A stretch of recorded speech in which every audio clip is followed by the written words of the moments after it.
मस्जिद मस्जिद घूम करके गड्ढा खोद रहे हो कि कहीं कुछ मिले, ताकि देश की राजनीति, आपकी श्रद्धा इस बात में नहीं है कि वहाँ शिव निकले या फलाना निकले, आपकी आस्था इस बात में है कि एक और मसला मिले हाथ में, एक और मसाला मिले, ताकि 10 बरस के लिए और आग लगाएं। पेट्रोल और लाइटर है ही, लेकिन ये खून आपके दरवाजे तक पहुँच गया, लेकिन ये खून आपके दरवाजे तक पहुँच गया, ये मेरे दरवाजे तक पहुँच गया। आप सब तैयार रहिए। कहानी मुसलमान से शुरू हुई थी, अब इस देश में कोई महफूज नहीं है, लेकिन तैयार रहिए, बहुत हिंसा होने वाली है। कहीं जाति के नाम पे होगी, कहीं दलित मारा जाएगा, और मुसलमान तो मारा जा ही रहा है। आपका कमल कीचड़ और पानी में नहीं खिल रहा है, ये आग में खिल रहा है। आग लगाते हो और वोट की फसल काटते हो। वैदिकी हिंसा हिंसा न भवति, यानी जो बड़े लोग हैं, और आप जानते हैं कौन बड़े लोग हैं, क्योंकि उनका चरित्र आज भी नहीं बदला। अगर उन्होंने हिंसा की तो वह हिंसा नहीं है, लेकिन किसी गरीब ने, किसी वंचित ने, किसी दलित ने, किसी पिछड़े ने 4 थप्पड़ खाने के बाद एक बार हाथ पकड़ लिया तो वो हिंसा हो गई। एक राजा था, उसे आग लगाने का बड़ा शौक था। उसे हरियाली अच्छी नहीं लगती थी, वो आग लगाता था। और कमाल थी कि उसके पास बाकी चीज की कमी हो जाए, एक जेब में पेट्रोल और दूसरे जेब में लाइटर हमेशा हुआ करता था। तो लोग उससे प्रयोग करवाते थे, देखो यहां आज तक कभी आग नहीं लगी है। तो राजा कहता था मुझे 15 दिन का वक्त दो, मैं यहां आग लगा के दिखा दूंगा। दंगा करने वाले को पता है कि मंत्री पद उसके लिए उपलब्ध है। और बड़ी संख्या में मैं कैमरा देख रहा हूं, इसमें से ज़्यादातर कैमरा वायलेंस फ्री इंडिया चाहते हैं, लेकिन कुछ कैमरे ऐसे भी हो सकते हैं जो ये सोच रहे हों कि कुछ मिले मसाला यहाँ से कि शाम की डिबेट कराई जा सके। इस समाज के मानस में हिंसा हमेशा रही। मेरे एक मित्र रतन नीचे बैठे हुए हैं, एक हम पढ़ते थे वैदिकी हिंसा हिंसा न भवति, यानी जो बड़े लोग हैं, और आप जानते हैं कौन बड़े लोग हैं, क्योंकि उनका चरित्र आज भी नहीं बदला। अगर उन्होंने हिंसा की तो वह हिंसा नहीं है, लेकिन किसी गरीब ने, किसी वंचित ने, किसी दलित ने, किसी पिछड़े ने 4 थप्पड़ खाने के बाद एक बार हाथ पकड़ लिया तो वो हिंसा हो गई। तो हिंसा की पूरी परिभाषा को भी देखना होगा।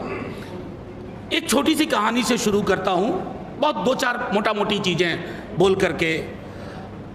एक राजा था, उसे आग लगाने का बड़ा शौक था। उसे हरियाली अच्छी नहीं लगती थी, वो आग लगाता था। और कमाल थी कि उसके पास बाकी चीज की कमी हो जाए, एक जेब में पेट्रोल और दूसरे जेब में लाइटर हमेशा हुआ करता था। तो लोग उससे प्रयोग करवाते थे, देखो यहां आज तक कभी आग नहीं लगी है। तो राजा कहता था मुझे 15 दिन का वक्त दो, मैं यहां आग लगा के दिखा दूंगा। राजा के दरबारियों को भी लगा कि राजा को आग लगवाना बड़ा पसंद है। तो दरबारी लोग भी आग लगाने और लगवाने लगे। उनके पास भी पेट्रोल और लाइटर पहुंचने लगा। अंग्रेजी में एक शब्द है पायरोमैनिएक, वैसा व्यक्ति जिसको आग लगाने का शौक।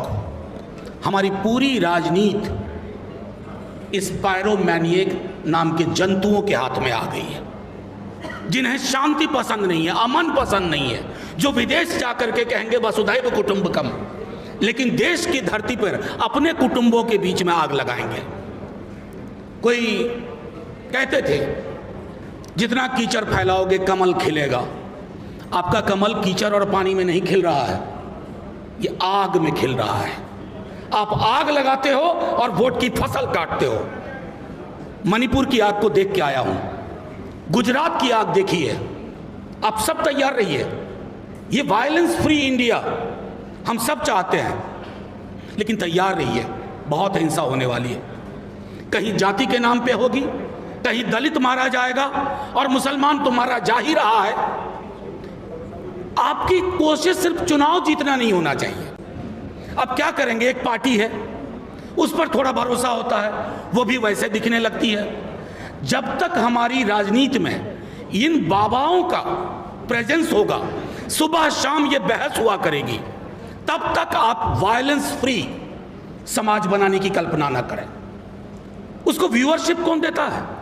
हमारे आप जैसे ही लोग, हम नहीं, आप नहीं, लेकिन हमारे जैसे लोग, हमारे भाई, हमारे कुटुंब, हमारे दोस्त उसको वैल्यू देते हैं।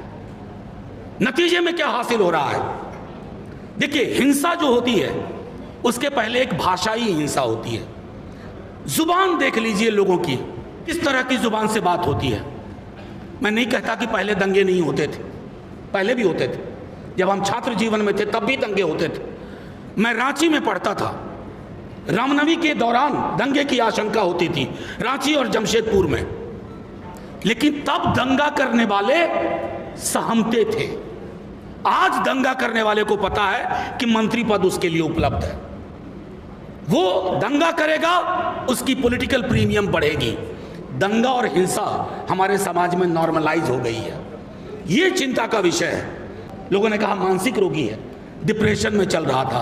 आपने करोड़ों की तादाद में ऐसे मानसिक रोगी इस देश में पैदा कर दिए हैं। हमारी कोशिश है कि उनको मानसिक रोग से निकाला जाए, और ये तब तक नहीं होगा जब तक हम लड़ाई अलग अलग लड़ेंगे, कि दलित की लड़ाई अलग, मुसलमानों की लड़ाई अलग, किसानों की लड़ाई अलग, मजदूरों की लड़ाई अलग, स्टूडेंट्स की लड़ाई अलग, शिक्षकों की लड़ाई अलग।